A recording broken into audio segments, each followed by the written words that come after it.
Want to earn money farming without being chained to your land? Today I'm breaking down how you can run a profitable vegetable farm and take vacations. This channel is all about building a profitable farm and giving you time freedom. If that's something you're into, you should totally hit that subscribe button and notification bell. You're in the right place.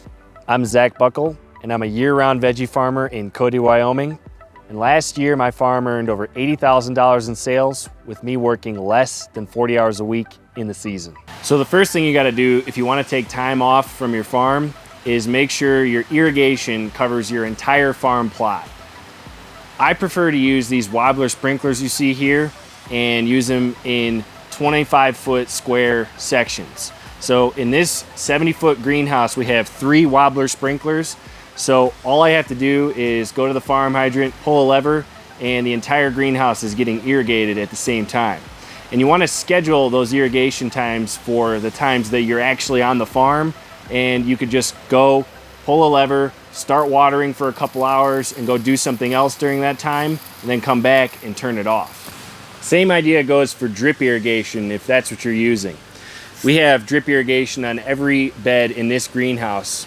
3 lines per bed, and it's all hooked up to this same farm hydrant, and I can turn on drip irrigation or sprinklers with this manifold. So all I got to do is pull levers to irrigate, and then I can walk away. Or if you want to get really fancy, you add a water timer like this guy right here. So you could schedule your watering days or even weeks in advance.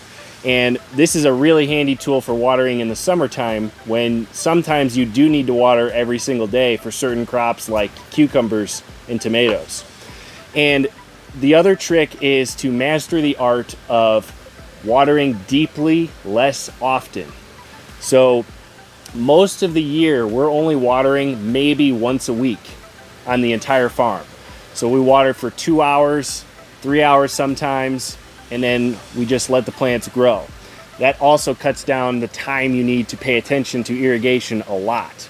There's only a certain crop category that we actually have to water every day in the summertime, and that's basically cucumbers and tomatoes.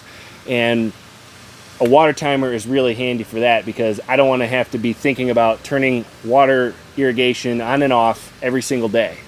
So adding a water timer to your irrigation system is pretty much a no-brainer decision. For all in-ground direct seeded crops like carrots, radishes, arugula, and a lot of other salad greens, you have to buy a push seeder.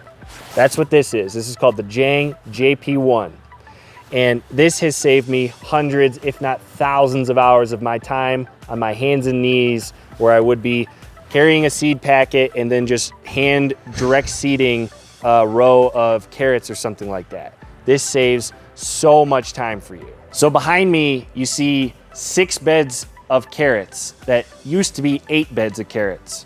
And I planted this entire section of carrots back in August in about 20 minutes using a push seeder. So that's how powerful that tool can be, because each one of these beds is worth at least $600 in crop value. So if you multiply that by 8, you're looking at $4,800 in potential revenue for the farm. That's a pretty good return on your time if you ask me. Once you master the art of harvesting and selling year-round, you really add a truckload of flexibility in your annual schedule. And here's why. People eat 3 times a day, 52 weeks a year. So if you can find a core group of customers to sell to as close to 52 weeks a year as possible, you have a market for your annual sales. And annual sales is really all that matters. It's not about how much money you make in 3 months or 6 months. You care about your annual sales. And if you do this, every dollar that you earn in the wintertime is a dollar you don't have to earn in the summertime. That gives you the flexibility to take time off in the summertime if you wanted to. If you have a wedding to go to, or if you wanted to take a week vacation, it's possible because you have earned money all winter to allow you the flexibility in your business to do something like that. And in the wintertime, it's also really easy to take time off. We are selling over $1,000 a week in produce right now, and we work less than 20 hours a week total. And we can work even less if we want to. It's still easy to take time off because all we have to do in the wintertime is harvest, wash, pack, sell. That's it. There's no planting to be done right now.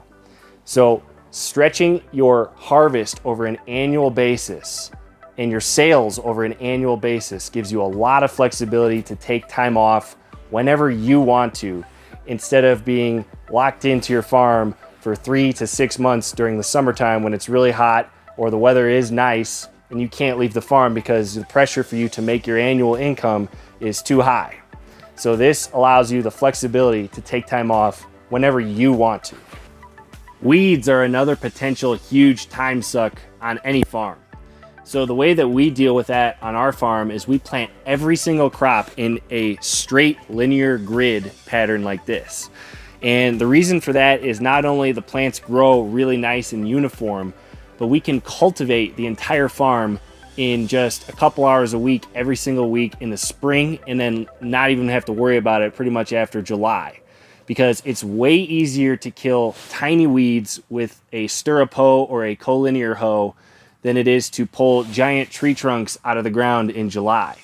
So once you master that, you can pretty much not worry about weeds halfway into the season because you've cultivated the entire farm. All of the spring weed seeds have germinated and they have died because you're able to walk up and down a row like this with a hoe in 30 seconds to a minute and get the whole thing cultivated so there's no weeds growing anymore. And a no-dig deep mulch system like the beds that you see here is by far the easiest way to suppress existing weeds if you're starting new ground.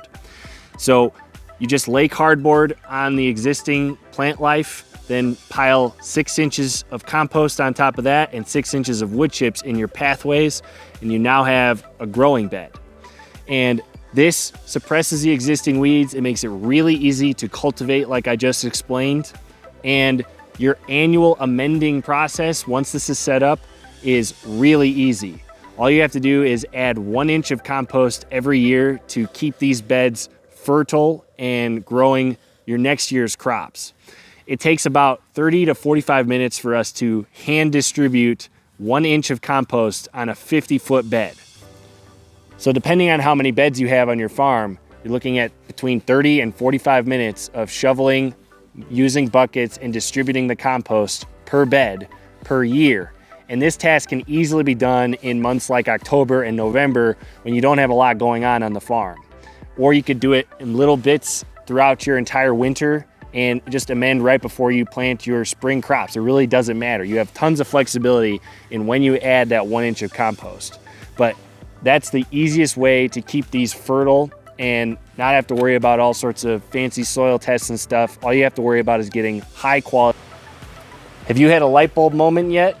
If the answer is yes, comment below with your key takeaway so far and what you'll be implementing on your farm. So the way you orient your farm has a massive impact on how much time you're going to spend there. So I always recommend to people to keep their farm footprint as small as they possibly can. Remember, you can earn easily up to $20,000 your first year growing on just a 1/4 acre, and potentially way more than that if you really maximize the space. So the longer it takes you to walk from one end of your farm to the other, the longer you're going to spend on the farm, because there's lots of tasks on the farm that happen hundreds, if not thousands of times during the season. So if it takes you a minute to walk from one end to the other, when it could have taken 30 seconds if you condensed your footprint, that extra 30 seconds times hundreds, if not thousands of times, turns into real hours of your time throughout the entire growing season. So the smaller you keep your footprint, the better. So here's what this looks like on my farm. Behind me is our wash pack building and also our seating area and our cold room. And that's where the majority of our time spent on the farm actually is. And I've surrounded this building with all of our growing beds. So the time to walk from there to the crop itself is between 30 seconds and a minute. So let me just show you exactly what this looks like. So behind me, we've got our first high tunnel, then our second high tunnel, and then we've got our caterpillar tunnels, and now we've got our field, and then lastly, we've got our nursery greenhouse. So you can see that it's all surrounding the place where we actually spend the most time. So the trip from the wash pack building to basically any corner of the farm right now is less than a minute. That saves us a lot of time in the long run. If you're growing on a 1/4 acre or less, you really want to condense your harvesting, washing, and packing into as small of a time block as possible. I would do it all on one day on that scale, the day before your market ideally, because you could still keep the produce fresh for the market very easily by just storing it outside at night and then bringing it there the next morning. So you want to be doing all of that work on as close to one day as possible, because harvesting, washing, and packing are the biggest time commitments on any farm. It takes a long time to harvest the crops and wash them, bag them into retail portions. That's the part that really takes the longest. So if you can condense that into one day, you're really doing good. And if you're above a 1/4 acre, the easiest way to save a truckload of time on your farm is to get a cold room like the one we're in right now. What you see here is all the crops we've harvested this week on Monday and Wednesday for our market on Saturday. And we only spent a good 5 to 6 hours of time putting all this together.